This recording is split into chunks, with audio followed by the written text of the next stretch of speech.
Hey guys, tonight we dive into the the sixth voyage of Sinbad the Sailor. Picture this, a turquoise sea under blistering sun, your ship gliding calmly until the clouds darken like a bruise, the waves begin to scream, and you're suddenly questioning every life choice that led to being on this boat. Welcome to Sinbad's luck.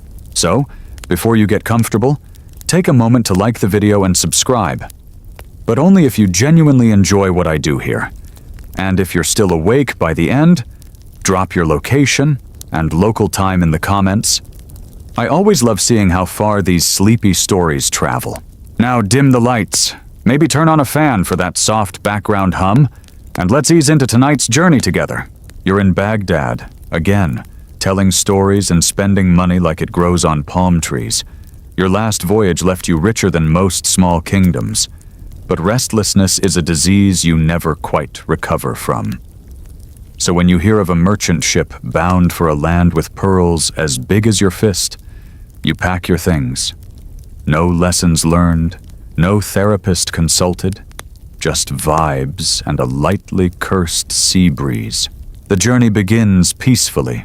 You feast on dried dates, trade jokes with the captain, and even win a game of dice against a spice trader with suspiciously shiny teeth. But one morning, the wind turns, the clouds churn, the sea beneath you groans like it's waking from a very bad nap. And then all chaos breaks loose. The ship snaps like a breadstick between waves. Sailors are flung into the foam, crates explode open, and that spice trader clings to a floating melon like it's his life raft. You grab a broken plank and hold tight, salt water stinging your eyes, nostrils, and maybe even your soul. Hours pass. Days blur. The sun bakes you raw, and the seagulls eye you like a pre-marinated snack. You drift, half awake, half dead, mostly sunburnt. Then, like a mirage, an island appears on the horizon. It's not large. No majestic cliffs or lush forests, just a crescent of sand and one lonely line of crooked palms. But to you, it's paradise. You crawl ashore, lips cracked, legs trembling, muscles screaming in multiple languages. Your stomach sounds like it's trying to chew your spine, and you immediately eat something you absolutely shouldn't. A plant with blueberries and leaves that make your tongue itch. You regret it. The good news? You survive. The bad news? You're alone. Again. This is, by the way, the third time you've been shipwrecked in your career. At this point, historians still argue whether Sinbad was unlucky or just making terrible maritime decisions. As you explore the island, it becomes clear something's off. There's no birdsong, no animal prints. Even the air feels hushed, like a library built for ghosts. You shout hello just to break the silence, and it lands weird, like the sound gets swallowed mid-air. The palm trees rustle without wind. The ocean is too quiet. It's as if the island itself is holding its breath. You find remnants of an old campsite. Some burned firewood, a rusted blade, a sandal that's definitely not your size. Someone's been here before. Maybe recently. Maybe not. You hope they left voluntarily and didn't get eaten by something. Creative. That night, you huddle beneath one of the palms, stomach groaning like a haunted owd. You dream of roasted lamb and fig pastries, and when you wake, your teeth are clenched so hard you've actually chewed your own collar. Then, in the pale morning light, you see it. A stone path, barely visible under moss and sand.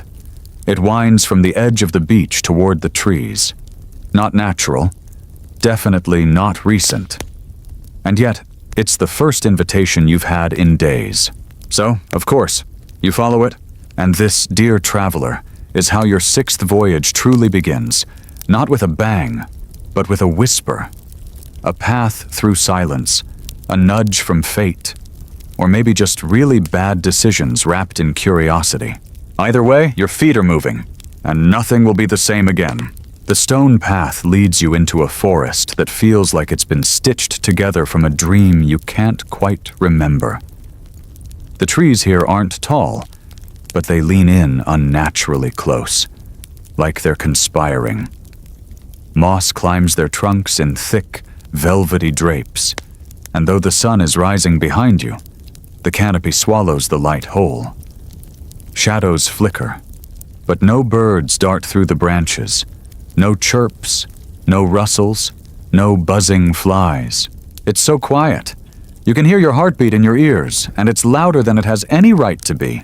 You trudge forward, sandals slipping slightly on wet stone. Each step feels heavier than the last, like gravity has its own plans for you. The silence becomes an almost physical pressure, a blanket wrapped too tightly. You try humming a tune just to hear something familiar, but even your voice sounds dulled, like you're underwater. You pass a broken statue, some kind of humanoid figure, maybe once a monk or a priest. Though time and moss have erased its face, its hands are still intact, clasped in prayer or warning. You choose to pretend it's prayer. It feels safer. Then, just ahead, the trees part. Nestled in a clearing is a crumbling stone tower, maybe 3 stories tall, shaped like a giant pepper grinder from a palace kitchen. No doors, no windows at first glance, just creeping ivy and age-darkened stone. You circle it, searching, and finally find a wooden door nearly hidden behind a fallen tree limb. It creaks open on its own, because of course it does. Inside, it's cooler, not welcoming. Exactly. More like the still air inside a tomb. And yet, compared to the choking silence outside, it feels oddly neutral. A place that doesn't care whether you live or die. You step in, and the door groans shut behind you. Great! Your footsteps echo faintly as you ascend the spiral staircase. The walls are lined with faded murals. Saints, monsters, hard to tell. Everything's too smudged. One painting looks suspiciously like a man being swallowed by a fish. You really hope that's symbolic. At the top, you find a round chamber with narrow slits for windows and a large wooden table in the center. On the table, a bowl of fruit, a loaf of bread, and a tall clay pitcher. You stare. It's fresh. You poke the bread. Still warm. You are not alone. As if on cue, a figure glides into the chamber. Tall, hooded, robed in something the color of midnight rain. The face is hidden in shadow, and the hands are unnaturally still. "Welcome, traveler," the voice says. It's not loud, but it cuts through the air like a bell. You've come far. You manage a nod. Your mouth is too dry for words. The robed figure gestures to the food. Eat and listen. You've been shipwrecked before. You've met giants and snakes and men with too many teeth. You know not to trust mysterious meals left in towers on cursed islands. But your stomach has its own vote, and it's staging a revolution. You take a cautious bite of the bread. It tastes amazing. Hints of cardamom and honey. The fruit is cold and crisp. The water is icy and smells faintly of jasmine. You relax, slightly, enough to ask, "Who are you?" The figure turns toward the window slits. "We are the custodians of silence." Cool, totally normal. Nothing unsettling about that at all. You learn that this tower was once a monastery, of sorts. A retreat for a monastic order who believed that silence brought clarity. They believed words were weapons, and that true peace came only when you stopped trying to describe the world and simply felt it. Fringe, maybe, but not the worst idea you've ever heard. Apparently, they welcomed shipwrecked souls like you, offering food, rest, and a chance to listen inward. One mainstream historical fact: around the 9th century, similar silent orders existed across Central Asia and even parts of North Africa, some of whom believed that even writing was a form of spiritual pollution. Fringe? Sure, but very real. As the day passes, you meet a few more robed figures. None speak, they nod, they glide. One even offers you a folded blanket with delicate embroidery of waves and stars. It's comforting, if slightly eerie. The kind of eerie that's polite about it. Still, you can't shake the feeling that the silence isn't just chosen here. It's enforced. You lie down on a stone slab padded with straw and strange herbs. Your dreams are vivid. Ships made of mirrors, oceans of ink, voices echoing from the mouths of statues. When you wake, your clothes have been cleaned and your wounds gently tended. There's fresh bread again. This time, dusted with cinnamon. But here's where it gets weird. You haven't heard a single natural sound in nearly 2 days. No creaks from the tower, no footfalls on the stairs, not even the soft whoosh of fabric when the monks move. You drop a coin on the stone floor just to make noise, and it lands silently. You stare at it, blinking. Physics should be louder than that. Historians still argue whether places like this existed, or if they were exaggerated from real monastic retreats into myth by terrified sailors. Either way, you are very much inside the myth now. And that bread you ate? It starts to make you sleepy. Your limbs feel heavy. Your tongue feels too large for your mouth. You stagger to your feet, trying to ask a question, but your words come out backwards, or maybe upside down. It's hard to tell.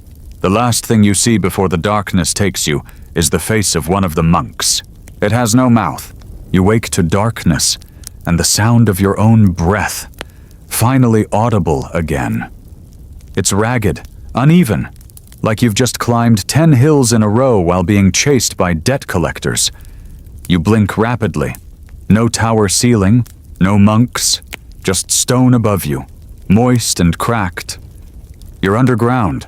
You try to sit up, but something's wrong. Your wrists are bound, not tight, but deliberately. As if whoever did this didn't want to hurt you, just keep you in place. You look around. Faint light filters in through cracks in the ceiling above.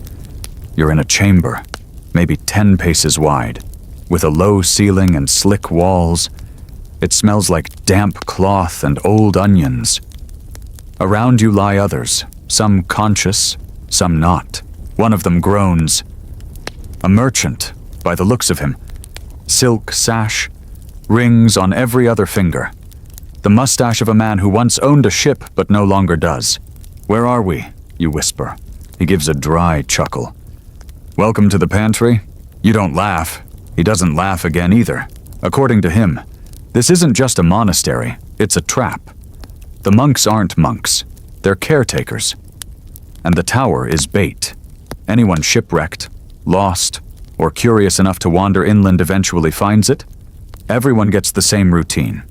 Silence, food, rest, and the bread, spiked with a sleeping agent made from poppy resin and crushed lotus seeds. Historically accurate, and by the way, ancient cultures from Persia to Egypt used such concoctions to sedate captives or dull pain. Very effective. Very convenient. Your fellow prisoners explain the rest.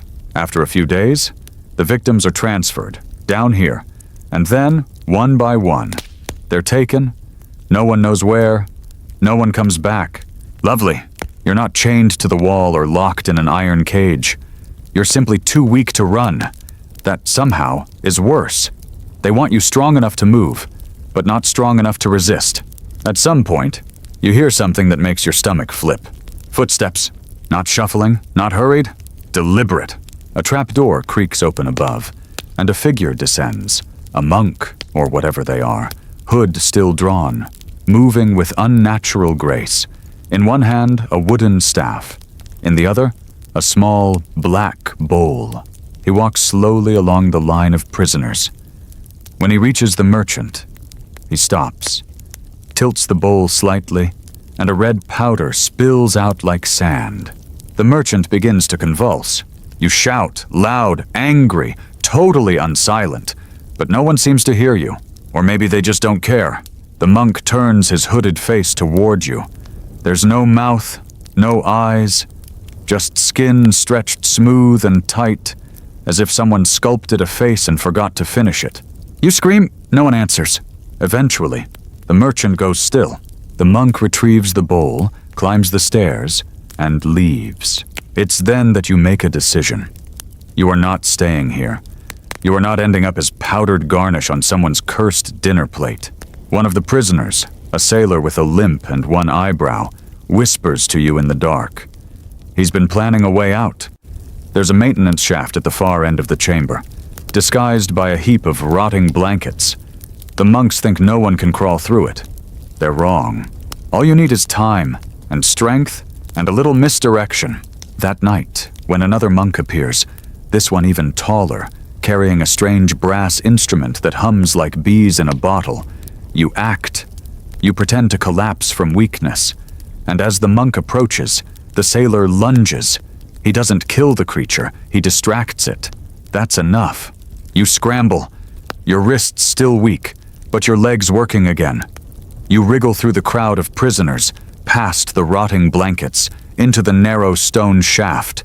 It smells like fungus and despair, but you crawl fast. Behind you, the monk shouts. Yes, shouts. Finally breaking their vow or curse or whatever. You don't look back. You crawl, and then tumble out, suddenly, into fresh air. It's night. The jungle surrounds you, full of noise again. Crickets, wind, distant animals. You breathe it all in like a man reborn. Historians still argue whether stories like this were just sailors' fever dreams, hallucinations from bad food and worse rum. But the existence of isolated religious cults, often located near old trade routes, is well documented. Some were even rumored to practice ritual sacrifice or cleansing disappearances. Though, of course, no one's invited a historian to verify that lately. You stumble through the underbrush, heart pounding, barefoot and covered in soot and panic. You don't stop. You don't even think. Eventually, the jungle thins. You find a tree with low, safe branches. You climb up, nestle into the crook like an anxious cat. And finally, you sleep. Your dreams are no longer silent. You wake with a sore neck and a mouth full of leaves. Your back aches from sleeping in a tree. Your ankle is bruised, and your nerves are a shredded sail flapping in a gale. But you're alive. And more importantly, you're not underground in a pantry designed for cannibalistic monks. Progress. The jungle around you feels louder now. Birds shriek in the canopy. Insects buzz like gossiping aunties. And something very large is making its way through the underbrush not far off. You decide not to wait and find out if it's friendly. You climb down awkwardly, every joint protesting. The sun has risen, though not that high. You estimate early morning. Your internal clock is still mostly calibrated by panic, but you're getting better at reading trees and sunlight. Who needs a smartwatch when you've got survival trauma? You march in what you hope is a straight line, trying to find water or shelter or, let's be honest, a boat and a good therapist. But instead, you find something unexpected. Another path. This one is stone, like the first, but far more broken. Mossy chunks of granite peek out from soil and roots, leading through an arch so covered in vines it looks like nature gave up halfway through reclaiming it. You follow it, because at this point, bad idea is just your default setting. The path opens into a clearing, and at the center of that clearing is a banquet. Tables upon tables groaning with food. Dates, roasted lamb, honeyed bread, bowls of fruit, even jugs of wine catching the sunlight like stained glass. The scent hits you like a memory of every festival feast you've ever stumbled through. But no people, just the food, and it's fresh. Listen, you're not entirely unwise. You've learned that free meals often come with strings, or shackles. So you circle the clearing cautiously. You touch nothing. You half expect the trees to blink at you. Then, movement. From the far side of the clearing, 3 figures emerge. Not monks. These people wear red sashes. tunics of pale linen, and sandals that flap loudly on the stones. One of them waves. "Traveler," he calls in an accent thick with the sea. "You made it! Praise the stars!" You blink. "Do I know you?" He laughs. "Not yet, but we've been expecting you." Always a good sign. They introduce themselves as merchants. Their ship wrecked near this island weeks ago, but they've since found protection. They speak of a community, a small colony, really, living nearby, fed by the land and watched over by the ancients. The banquet? An offering? A gift? Eat. Regain your strength. You glance at the food. You glance at their teeth. They're all perfect. White. Identical. Too perfect. Still, your stomach has been composing sonnets of protest since sunrise. So you take a small bite of bread, just one, and instantly regret it. The flavor is intense. Honey, cinnamon, saffron, and yet your vision blurs. Not dangerously, just enough to make everything shimmer. You look at the merchant. His face shifts. Not changes, but bends slightly. His smile becomes just a bit too wide. That's when you notice. All three men cast no shadows. You drop the bread. One of them sees the panic blooming in your eyes. "Ah," he says calmly. "You noticed. Don't worry. It only means the ancients have blessed us." He gestures toward the jungle. "We were like you once. Hungry, alone, chained in the dark. But then we accepted the feast. And now..." He spreads his arms. No hunger, no pain, no aging, just the calm. You don't find that comforting. In fact, you start backing away. Fringe historical fact of the day. Some medieval travelers, particularly during the Abbasid Caliphate, wrote of cults in far-off islands that offered food as a form of binding, wherein partaking meant swearing fealty, whether you meant to or not. One sailor supposedly vanished for years and returned claiming he was property of a coconut god. Coconut not included. You turn to leave, but they don't follow. They simply smile and sit at the banquet, like nothing happened. "You flee!" You crash through vines, dodge roots, ignore thorns. Whatever that was, you're not joining. You're not becoming someone or something else's permanent guest. You've been a guest far too often already. Eventually, your panicked sprint slows to a walk, then to a stumble. Then you fall to your knees at the edge of a river. Clear, fast-moving, cold. You dunk your face in it without ceremony. You drink until your ribs ache. The water tastes of granite and survival. And that's when you see the reflection. Behind you, just for a moment, one of the merchants, standing still, watching. No ripples, no sound. You spin around, nothing there. The jungle is empty again. You shiver. Then you notice something odd about the riverbank. Strange patterns in the mud, ridges, scales. You recognize them. Snake trails, huge ones. The kind that don't crawl. They swim. Because of course they do. You back away from the river and hear a splash. You're not alone. Again. The snakes, however, don't emerge. Yet. Instead, you notice the glint of something shiny sticking out of a tree root. A jewel. No, not just a jewel. A diamond the size of your thumb. You freeze. You've heard this tale before. Valleys filled with gems, guarded by creatures with fangs longer than your fingers. Stories told in whispers by old sailors who never blink quite right anymore. And now, here you are, standing on the edge of it, hungry, haunted, possibly cursed, but also maybe rich? You sigh. It's always something. You stare at the diamond nestled in the roots like a misplaced star. It's perfectly cut. Unnaturally so. Far too smooth for a stone that's supposedly just lying there. You know better. Treasure this visible is never just for the taking. It's bait. Still, your hand moves toward it. Because you're Sinbad, and you have a complicated relationship with consequences. You grab it. The moment your fingers touch the gem, the air seems to tense. The jungle doesn't fall silent, it tightens, as if every creature just turned its head to watch. You pocket the diamond fast and back away slowly, the way you would from a sleeping tiger or an open tab at a Baghdad winehouse. Then you hear it, a slither, low, wet, heavy, and then another. You whirl, eyes scanning, from the underbrush to your right. Something massive stirs. A sinuous shadow coils behind a curtain of vines. Its scales catch the light in subtle flashes of copper and green, like gilded armor. It's not just a snake, it's prehistoric. One fang would put your leg out of business. You're not looking at nature, you're looking at a design flaw. You freeze, slowly, so slowly, you move backward, praying the creature hasn't locked onto you. But your foot snaps a twig, and the entire jungle flinches with you. The snake lunges!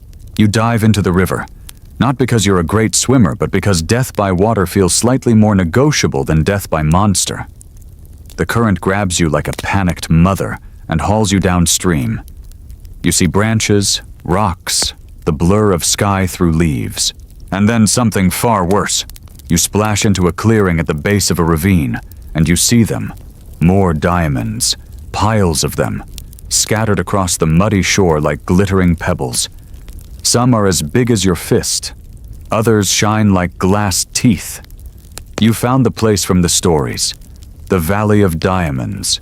Mainstream historical fact time.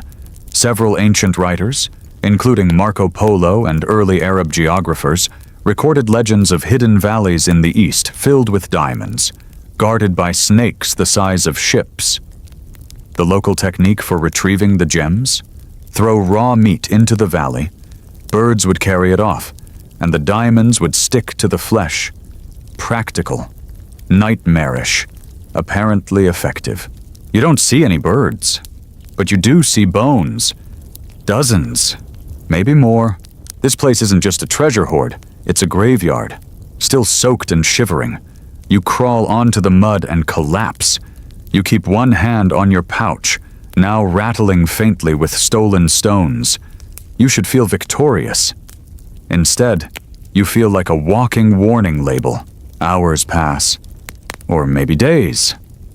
It's hard to track time when you're too afraid to sleep in case your dreams come with fangs. Eventually, you're woken by a strange sound. Bleating. Goats. You blink. Confused. Then you hear human voices. Laughter. Someone calling out instructions. And then you see them. Traders, or maybe hunters, lowering slabs of meat into the ravine by rope. The famous meat trick in action. A bloody feast of bait. The vultures aren't far behind, swooping in like well-trained bankers. You stagger upright and shout. They freeze. A few drop their ropes. One of them faints. You must look wild, mud-caked, bug-bitten, clutching a diamond like it owes you money. Eventually, someone finds his voice. Is he alive? You nod. Barely. They lower a net. Not elegant, but effective. You climb in, clutching your diamonds and dignity. The journey up the cliff is slow and humiliating. But when your boots hit solid ground, you could weep with relief. You're offered water, flatbread, and something that might once have been goat stew. It tastes like salvation. You learn that this caravan comes every few months, harvesting diamonds the traditional way. They weren't expecting to find a man among the meat. You barter, offer to share your pouch in exchange for passage to the coast. They agree, generously, suspiciously generously, which makes you wonder just how many diamonds you actually picked up. The next day, you ride a camel with bruised thighs and a bag of treasure bouncing at your side. It should be a victory parade, but you feel like a man who's escaped a cursed museum with a priceless artifact and a hex or two. You ask one of the traders if he's ever seen a snake that large before. He nods. Saw one swallow a donkey whole. Oh, you say, lovely. He shrugs. Donkey had it coming. Historians still argue whether this valley existed, or if it was a poetic metaphor for wealth bought at horrifying prices. Some even suggest it was a warning to greedy sailors. Seek riches, and you'll find monsters. But you know better. It's real. Too real. That night, under stars thick as spilled salt, you dream again of the monks, the mouthless faces, the banquet, the shadows that weren't there. You wake with a start and find a small diamond, one you didn't take, resting on your blanket. You stare at it, then fling it into the sand, because whatever left it there knows your name. You don't sleep the rest of that night. Every rustle of the wind through your tent flaps becomes a whisper. Every shifting grain of sand, a footstep. Your mind loops like a broken sea shanty. That diamond wasn't mine. That diamond wasn't mine. By morning, you've wrapped yourself in the blanket like an anxious burrito and decided it's time to leave this diamond mess and this cursed desert far behind. The caravan reaches the coast after 3 slow days of travel through scorching dunes and cold nights. You're sunburned, dehydrated, and emotionally one bad date away from snapping. But eventually, you see it. The ocean. It should feel like coming home. Instead, it's a reminder of where this all began. Again, with a ship, a storm, and the vague but constant sense that something out there wants you to regret everything. At the port town of Zarath, you trade a small handful of diamonds for passage on a sturdy cargo ship bound for Basra. Not Baghdad yet, but it's a step closer to a bath, a bed, and possibly a long therapeutic cry. The ship is crewed by hardened sailors, most of whom wear amulets carved with symbols you don't recognize. You ask one of them what the symbol means. He looks you dead in the eye. Wards off things that don't cast shadows. You nearly fall off the dock. So, that's comforting. You board anyway. The ship sets sail under a pink and saffron sunset, the kind that makes poets feel important and pirates feel sentimental. You lean on the railing, trying to let the wind wash away the memory of that voiceless monk and the glimmering, too perfect feast. And for a while, it works. 2 days pass uneventfully. You eat salted fish and dried dates. You even start to relax. Big mistake, because on the 3rd night, the wind dies. Not gently, like a tired breath, but completely. 1 minute you're gliding across the waves. The next you're stuck, trapped in a sea of glass, sails limp. The air so still it feels like time itself has stopped caring. The crew calls it the breathless belt, a cursed strip of ocean that sailors dread. No wind, no waves, just waiting. By day 5, the water barrels are low and tempers are high. The cook tries to stab the helmsman over a dried fig. You intervene using your best diplomatic tactic, yelling very loudly while holding a bucket. Day 6, something appears on the horizon. A dot, then a shape, then a structure. You and the crew cheer, thinking it's land, a port, a miracle. It's not. It's a boat, sort of. More like a floating fortress made of blackened wood and lashed bones. No sails, no flags, just drifting. Watching. You bring it up to the captain. He goes pale and mutters one word. The collector. Mainstream historical fact. Several maritime legends during the Abbasid period mention ghost ships, crewed by the dead, or worse, by the undying. One such tale spoke of a ship that gathered the lost and the greedy, offering eternal passage in exchange for their memories. Fringe? Absolutely. But these stories made seasoned sailors change course by miles. The collector floats nearer. No one aboard moves. Then you hear it. A bell. Deep and mournful. It rings once. Then again. Suddenly, a fog begins to rise. Not around the ship, but around yours. Visibility drops. The crew panics. You can barely see your own hands. You hear splashes. Someone goes overboard. Then another. Panic spreads like fire on oiled parchment. You cling to the mast. You pray, half to Allah, half to whatever's listening. You offer up the diamonds, your future, your memories, your last slice of baklava back home. Then the fog lifts. The collector is gone. So are half the crew. No screams, no bodies, just gone. Historians still argue whether tales of ghost ships were metaphor, madness, or maritime fear made myth. Some claim they were real, magical traps. Others think they were psychological breakdowns caused by isolation and starvation. You know what you think? It wasn't a metaphor. The ship limps into port at a strange, cliff-locked harbor called Kim, not the intended destination. But after the collector, no one complains. You step off the ship like a man twice your age. A local boy runs up to you.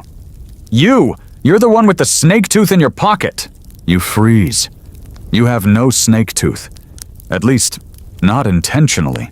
But when you check your pouch, beneath the last of the diamonds, there it is. A long, curved fang, pale as milk, smooth as glass. You don't remember taking it. The boy grins, revealing far too many teeth. They'll be looking for you soon. And just like that, the wind picks up again. But this time, it doesn't feel like rescue. It feels like summoning. You do the sensible thing. You hurl the snake fang into the nearest well. It makes a satisfying plink, followed by a long, echoing silence that feels a little too eager to end. You stare into the well a second longer than you should, half expecting something to slither back up and return it like a forgetful waiter with your coat. But nothing comes, at least, not yet. Kem is a strange city. Built entirely of pale limestone and wedged into a narrow cliff valley. It looks like someone tried to fold a kingdom between two boulders. The buildings lean at angles that defy confidence.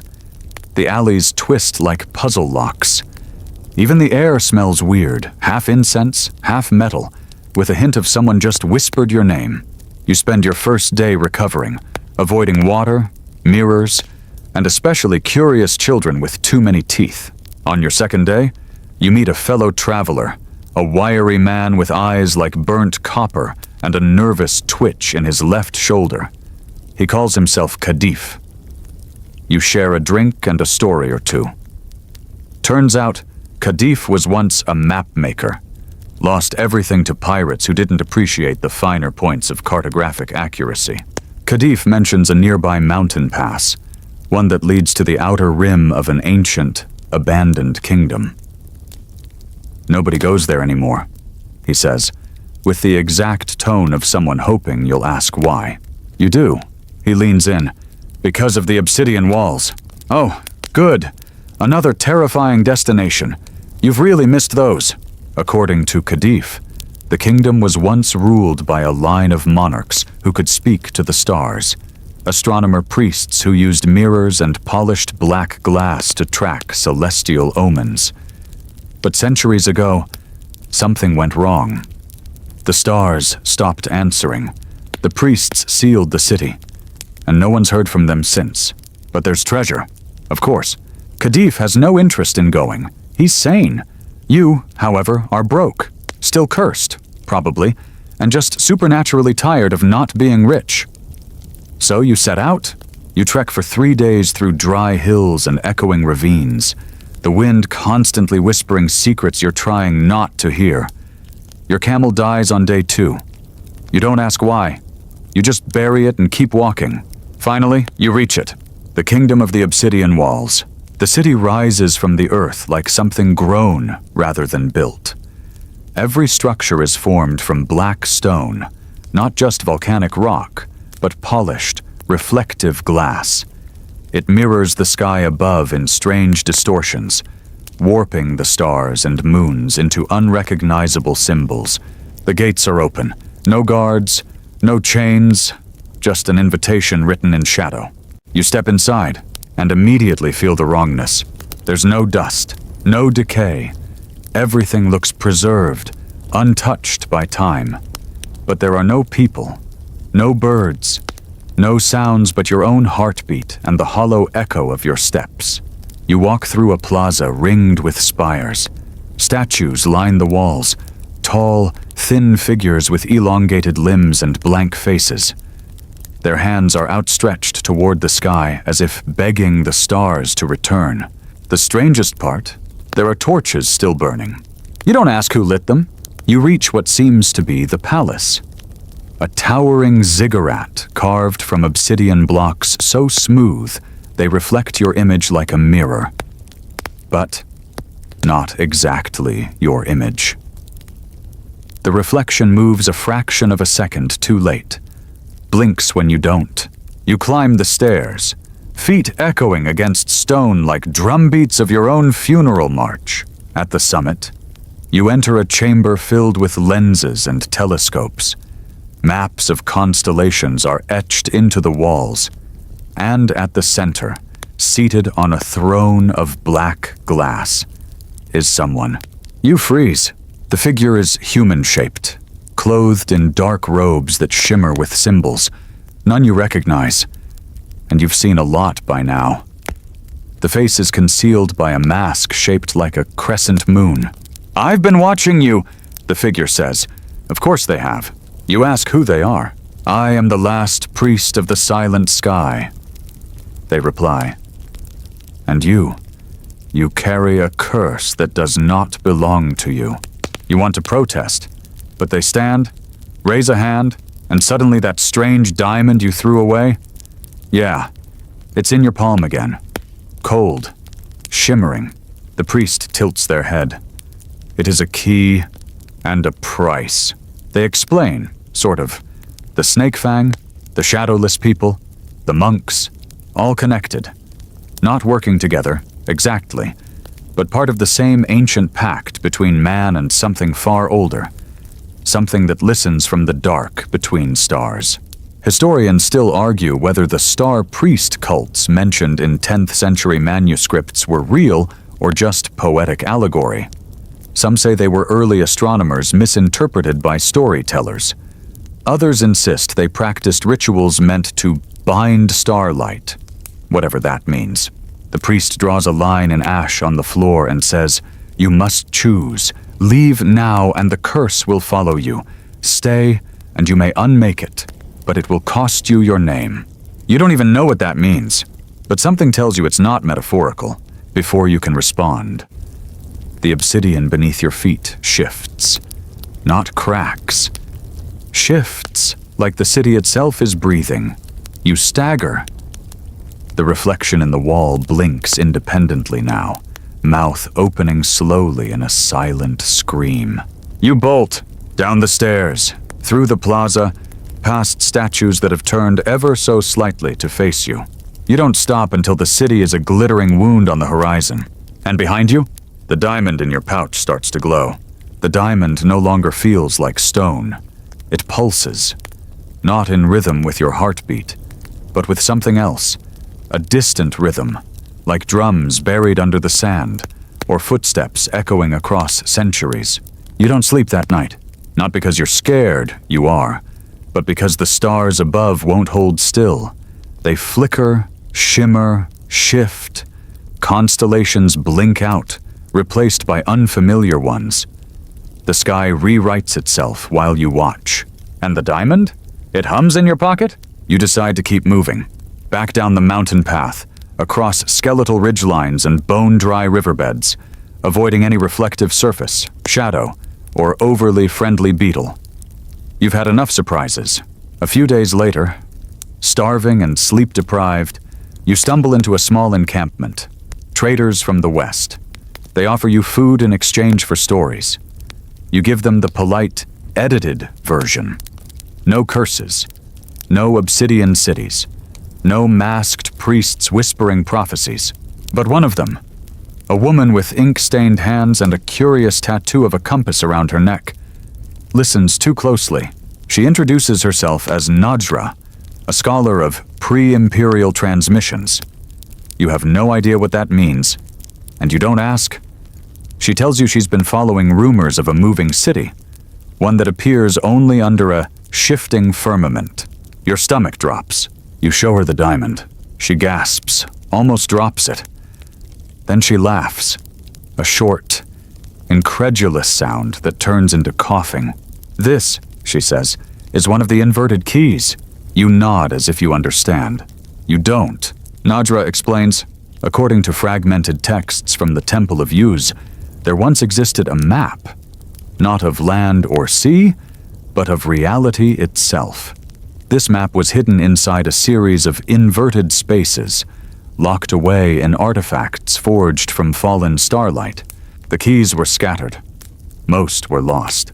You now hold one, and that apparently makes you a vector. A what? You ask.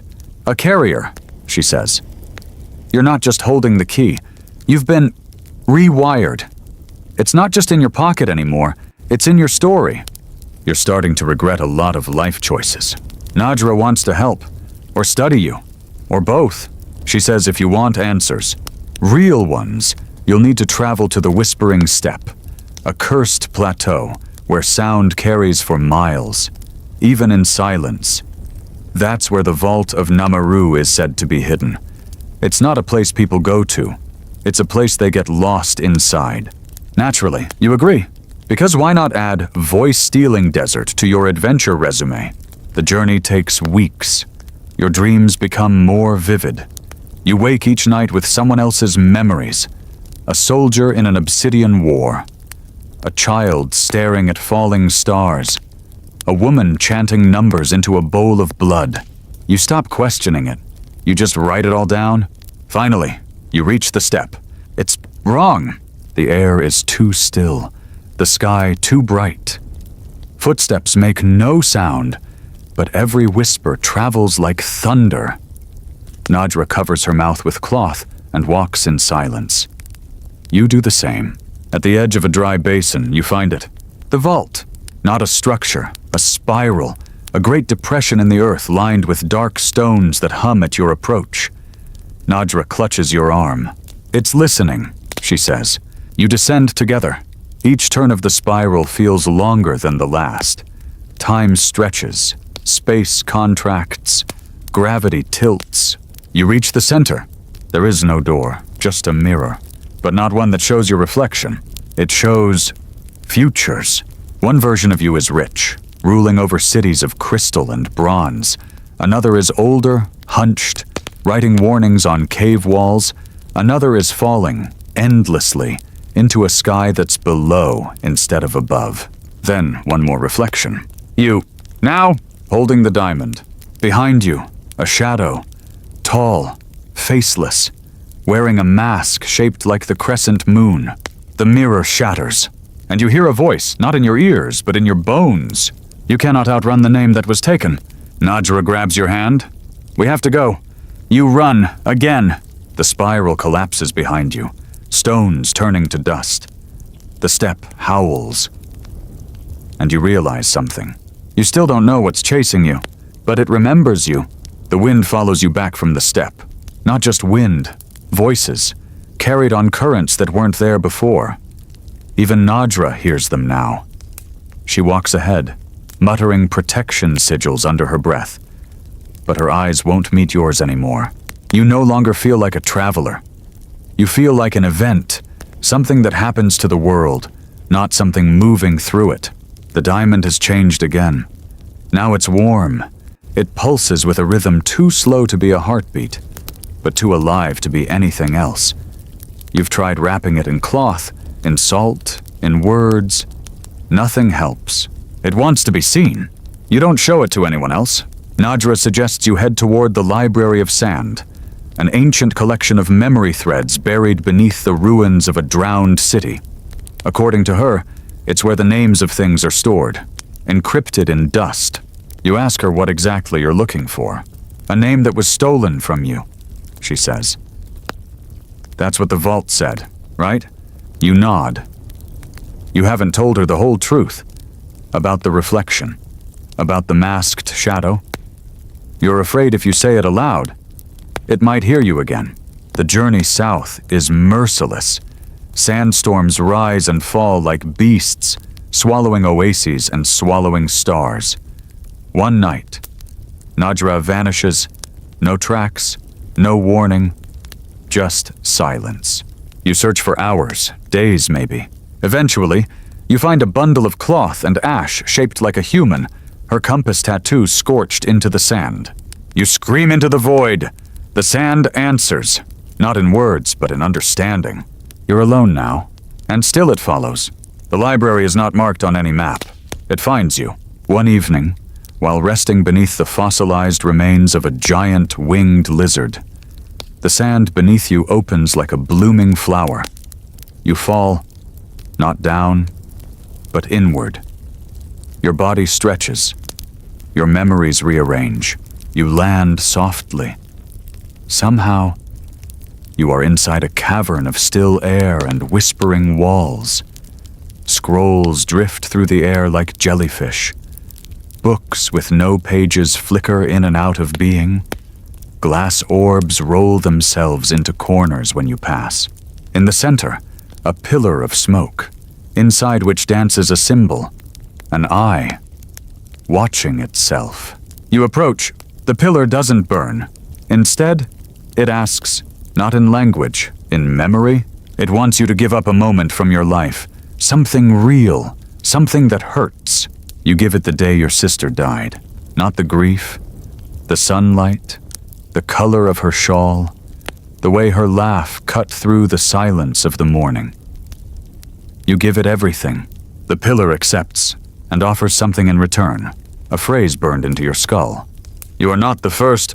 That's it. No name, no prophecy, just a fact. You're not the first Vector. You're not the only one being hunted. Others have walked this path. Most didn't survive. Some became other things. The library shifts. Walls turn inside out, revealing a staircase carved from books. You climb. At the top, a door made of mirror fragments. You hesitate, but the diamond presses against your chest like a heartbeat. You open it and walk into a room full of yous. Hundreds, no, thousands of versions. Older, younger, wounded, mad, serene, all staring back, each one holding a diamond, each one whispering the same question. Which one of us will end this? You reach forward. Your reflection steps back. Only one remains still. It speaks, not with words, but with finality. You already have, and everything goes dark. You awaken beneath a sky you do not know. It is not day or night, just a vast expanse of colorless shimmer, like oil on water, stretching forever. No sun, no stars, only presence. Your body feels lighter, not weak, just less real. You try to move and find that thought is enough. No more steps, just intent. You are no longer in the world as you knew it. This is a threshold. The diamond is gone from your chest, but something remains in its place, a hollow that hums with potential, like a lung before its first breath. In the distance stands a tower of impossible geometry, angles that hurt to look at, built from memory and light. You are drawn toward it, though no road leads the way. As you approach, you pass through fragments of lives that might have been yours. A version of you who refused the vault, who lived quietly, anonymously, and died peacefully, remembered by none. A version who shattered the diamond, who tried to destroy the weight and became a vessel for something far darker. A version who ascended, who transcended. Each echo offers a lesson, but none offer comfort. The base of the tower is made of mirrors. They don't reflect your body. They reflect your choices. And they ask the final question. Do you want this to end? You do not answer. You act. You step into the tower. Inside, a room that is not a room. The air vibrates with the weight of unsung stories, words that were never written, endings that never began. And seated at the center is the architect. You expected a god. You find yourself, not another version, not a doppelganger. You, the one who made the first deal, the one who cracked the sky, the one who set it all in motion. The architect opens their eyes, and you feel your memories pour out like water.